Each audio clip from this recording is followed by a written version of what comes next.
मित्रों, मेरा नाम रहमान है और मैं उत्तर प्रदेश का रहने वाला हूँ।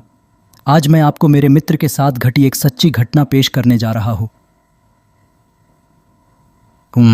मेरे मित्र का नाम वसीम है और हम बचपन से ही बहुत अच्छे दोस्त हैं और हमारी हर एक बात एक दूसरे से शेयर करते हैं।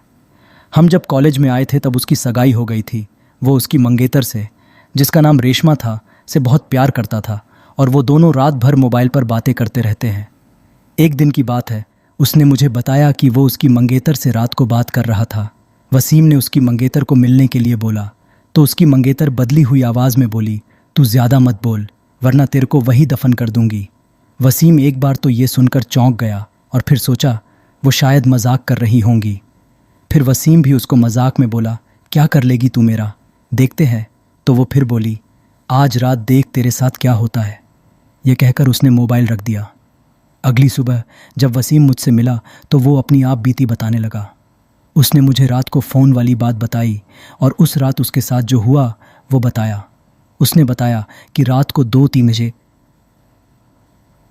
टीकी कासी तय आलिनी कथी 3 बजे के आसपास अचानक उसकी नींद खुली और उसके सामने एक सफ़ेद लंबी दाढ़ी वाला आदमी बैठा था। वो बोलने लगा, ले आ गया मैं, अब देख तेरे साथ क्या होता है। उसने वसीम के गले को पकड़ लिया। ऊपर मेरी सांसें रुक गई। वसीम ने उसी वक्त अल्लाह का नाम लेते हुए नमाज पढ़ना शुरू कर दिया और वो उसके सामने से गायब हो गया। मुझे उसकी बात सुनकर बड़ा अचंभा हुआ कि ऐसे कैसे हो सकता है। उसके अगले दिन वसीम ने फिर अपनी मंगेतर से मोबाइल पर बात की और बोला, कल रात तुम मुझे क्या अनाप शनाप बोल रही थी।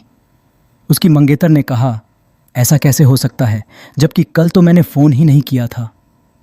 ये सुनकर वसीम के रोंगटे खड़े हो गए और उसने तुरंत फ़ोन काट दिया। उसी वक्त वसीम ने मुझे फ़ोन किया कि उसकी मंगेतर की तबीयत ख़राब है और कल उसके घर पर चलना है। अगले दिन हम दोनों तैयार होकर वसीम की मंगेतर के घर गए।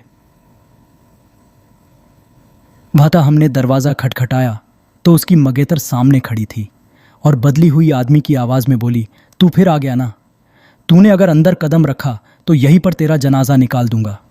वसीम बोला कि ये क्या बोल रही है तू। वसीम आगे था और जैसे ही उसने घर में कदम रखा उसकी मंगेतर ने दीवार पर टंगी तस्वीर उतारकर वसीम के सर पर दे मारी।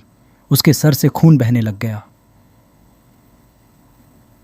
वसीम के ससुर और सालों ने उसकी मंगेतर को पकड़कर बिठाया। फिर उसके सालों ने वसीम के सर पर पट्टी बांधी। रेशमा के दादाजी ने बताया कि रेशमा को जिन्न का साया लग गया है। इस पर वसीम के ससुर ने उन्हें अपना मुंह बंद रखने को कहा। थोड़ी देर रुककर हम वहां से सीधे अस्पताल जाकर ढंग से पट्टी करवाई। उसके अगले ही दिन मुझे वसीम का फ़ोन आया कि रेशमा की तबीयत बहुत ख़राब है और वो अस्पताल में भर्ती है। वसीम ने बाइक निकाली और हम दोनों जल्दी अस्पताल पहुँचे। वहाँ पर पहुँचते ही हमने डॉक्टर से रेशमा की हालत पहुँची तो उसने बताया कि उसकी हालत बहुत नाजुक है, कोई असली बीमारी का पता नहीं चल पा रहा है और उसके घर वालों को डॉक्टर ने रेशमा को घर ले जाने को कहा। सभी हैरान थे कि ऐसी क्या बीमारी है जिसका इलाज डॉक्टर के पास भी नहीं है। फिर उसके घर वाले की कौम थी का घर ले जाने को कहा। सभी हैरान थे कि ऐसी क्या बीमारी है जिसका इलाज डॉक्टर के पास भी नहीं है। फिर उसके घर वाले रेशमा को घर ले आए। रेशमा ने वसीम को बुलाया और कहा कि मैं अब ज्यादा दिन जिंदा नहीं रह पाऊंगी और तुम किसी अच्छी लड़की से शादी कर लेना। ये सुनकर वसीम की आंखों में आंसू आ गए और बोलने लगा कि मैं तुम्हें मरने नहीं दूंगा। फिर रेशमा के दादाजी ने उसको पास ही के पीर बाबा के पास ले जाने को कहा।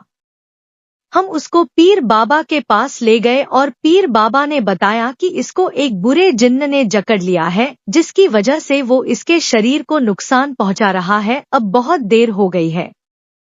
पीर बाबा ने बताया कि इसका एक ही इलाज है, यहाँ से 80 किलोमीटर दूर एक दरगाह है, वहाँ इसका इलाज हो सकता है। और बाबा ने बताया कि इसके साथ वही इंसान जाएगा जिसे वो सबसे ज्यादा चाहती है। वसीम ने कहा कि मैं चला जाऊंगा, मुझे बाइक भी चलाने आती है। रात के 3 बजे वसीम और रेशमा दोनों बाइक पर निकल पड़े। लेकिन आधे घंटे बाद किसी का फोन आया कि वसीम और रेशमा दोनों एक्सीडेंट में मारे गए। ये सुनकर मेरा रो रोकर बुरा हाल हो गया।